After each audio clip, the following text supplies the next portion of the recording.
नमस्कार दोस्तों, स्वागत है आपका। उस यात्रा में जहां हम खोजेंगे वो ज्ञान जो हजारों साल पुराना होते हुए भी आज की दुनिया में उतना ही प्रासंगिक है। ये कहानी है एक ऐसे व्यक्ति की जिसने कुछ नहीं कहा पर सब कुछ कह दिया, जिसने कोई धर्म नहीं बनाया पर जीवन जीने का सबसे सच्चा मार्ग दिखा दिया। उस व्यक्ति का नाम था लाओ त्सु, यानी बुद्धिमान वृद्ध। कहा जाता है कि लाओ त्सु चीन के एक छोटे से गांव में पैदा हुए थे, लगभग 2500 साल पहले। वो सरकारी पद पर काम करते थे, पर उनका मन संसार के झगड़ों और सत्ता की राजनीति से ऊब चुका था। उन्हें महसूस हुआ कि इंसान जितना ज्यादा कुछ पाने की कोशिश करता है, उतना ही भीतर से खाली होता जाता है। तभी उन्होंने राजमहल छोड़ा और निकल पड़े ताओ की खोज में, यानी जीवन के रास्ते की खोज में। कहा जाता है जब वे देश छोड़ने जा रहे थे, एक सैनिक ने उनसे आग्रह किया, गुरुदेव, आप जा रहे हैं पर कुछ ज्ञान छोड़ जाइए। तब लाओ त्सु ने बैठकर 5000 शब्दों में एक ग्रंथ लिखा, ताओ ते चिंग, जिसका अर्थ है ताओ और उसकी शक्ति का मार्ग। यह पुस्तक इतिहास की सबसे रहस्यमय और प्रभावशाली पुस्तकों में से एक मानी जाती है। आज हम उसी से प्रेरणा लेकर समझेंगे कि लाओ त्सु हमें जीवन, सफलता, शांति और आत्मज्ञान के बारे में क्या सिखाते हैं। अध्याय 2, ताओ क्या है? The way. लाओ त्सु कहते हैं, ताओ वो मार्ग है जिसे शब्दों में नहीं कहा जा सकता। जो ताओ कहा जा सकता है, वो असली ताओ नहीं है। दोस्तों, इसका अर्थ गहरा है। वो कहते हैं कि ताओ कोई धर्म, व्यक्ति या विचार नहीं, बल्कि जीवन की प्राकृतिक धारा है।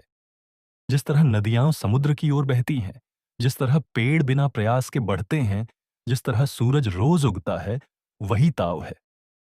ताओ हमें सिखाता है जीवन को नियंत्रित नहीं करो, बस बहो। हर चीज अपने समय पर होती है।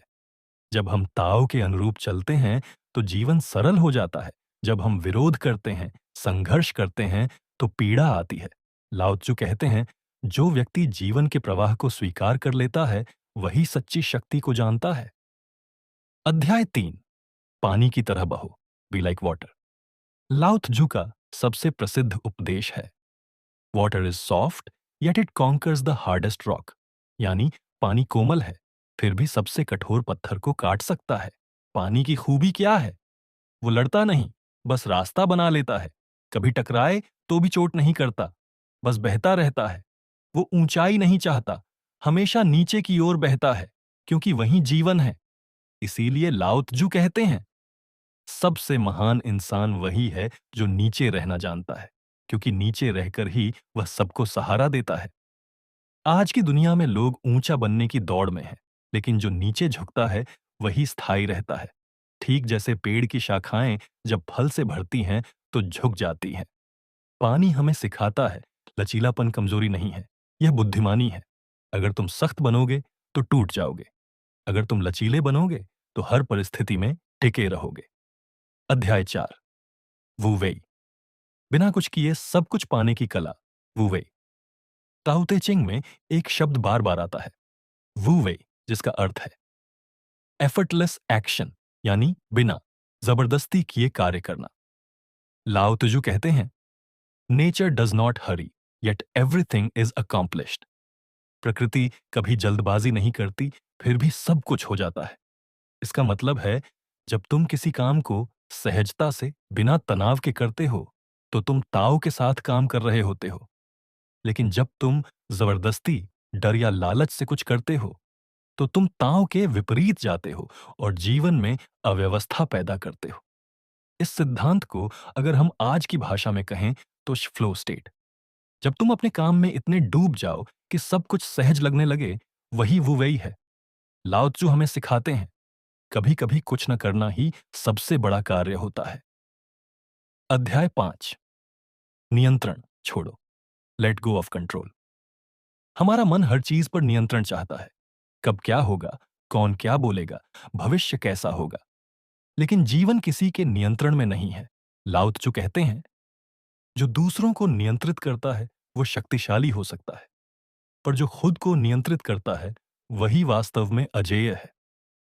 जीवन का असली रहस्य है, कंट्रोल छोड़ दो, जितना तुम पकड़ोगे उतना वह फिसलेगा, जितना छोड़ोगे उतना जीवन बहने लगेगा। जैसे एक तितली को जबरदस्ती पकड़ो तो वो मर जाती है, पर अगर उसे जाने दो तो वो वापस तुम्हारे कंधे पर बैठ जाती है। तुम्हें जीवन से लड़ने की जरूरत नहीं, बस उसे अपनाने की जरूरत है। अध्याय 6, कमजोरी की शक्ति, द पावर ऑफ वीकनेस। लाओ त्जू कहते हैं, soft and weak overcomes the hard and strong. जब बच्चा पैदा होता है वो पूरी तरह से कोमल होता है, लेकिन जब इंसान मरता है तो सख्त हो जाता है। इसका मतलब है जीवन कोमलता में है और मृत्यु कठोरता में। कमजोरी का अर्थ डर नहीं है, बल्कि खुलापन है। एक ऐसा दिल जो दर्द भी महसूस कर सकता है, वही प्यार भी महसूस कर सकता है। जो खुद को कमजोर दिखाने से नहीं डरता, वही सच्ची ताकत जानता है। अध्याय 7, सादगी की ताकत, सिंप्लिसिटी इज पावर। लाओ त्जू कहते हैं, मैंने बस 3 बातें सीखी हैं, सादगी, धैर्य और करुणा। ये तीनों तुम्हें सबसे महान बनाते हैं। आज की दुनिया में हम चीजों को जितना जटिल बनाते हैं, उतना ही भ्रम में फंस जाते हैं। पर जीवन का सौंदर्य सादगी में है। सादा रहो पर गहरा सोचो, कम बोलो पर सही बोलो, कम रखो पर दिल से रखो। जो सादगी को समझ लेता है वो हर परिस्थिति में खुश रहना सीख जाता है। अध्याय 8, इच्छाओं से मुक्त होना, फ्रीडम फ्रॉम डिजायर। लाओ त्जू कहते हैं, जब तक इच्छाएं हैं मन शांत नहीं हो सकता। हम हर समय कुछ पाने की चाह में जीते हैं, पैसा, प्रसिद्ध, मान्यता, सफलता। पर जितना हम पाने की कोशिश करते हैं उतना ही भीतर से खाली महसूस करते हैं।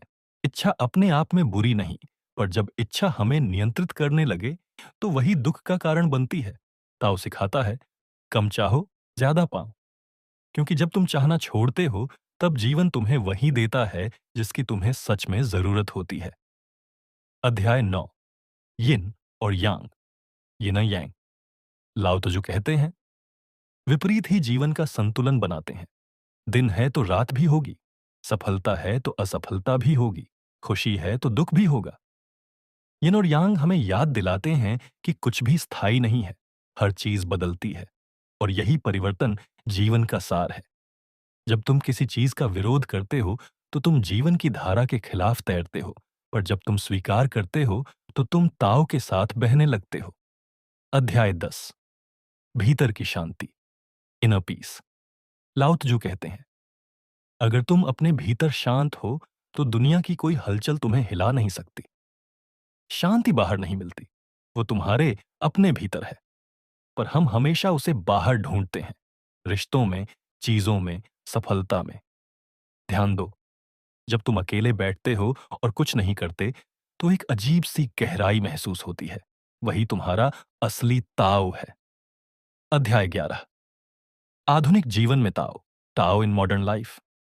आज की दुनिया में जहां सब तेजी से भाग रहे हैं, लाओ त्जू का दर्शन हमें रुकना सिखाता है। वो कहता है, धीरे चलो, क्योंकि मंजिल खुद चलकर तुम्हारे पास आएगी।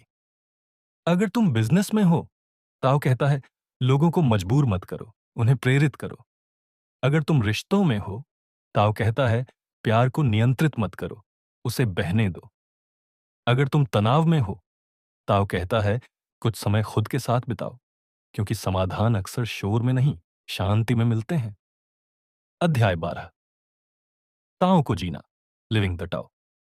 लाओ त्जू का दर्शन केवल समझने के लिए नहीं, बल्कि जीने के लिए है।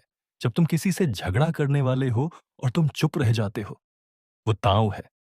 जब तुम किसी पर गुस्सा करते करते मुस्कुरा देते हो, वो ताओ है। जब तुम जीवन के उतार चढ़ाव को स्वीकार कर लेते हो, वो ताओ है। लाओ त्जू कहते हैं, वो व्यक्ति जो खुद को जान लेता है, उसे किसी विजय की जरूरत नहीं रहती। ताओ हमें सिखाता है, सरल बनो, शांत बनो और बहते रहो, क्योंकि जो बहना जानता है वो जीवन की हर दिशा में पहुंच जाता है।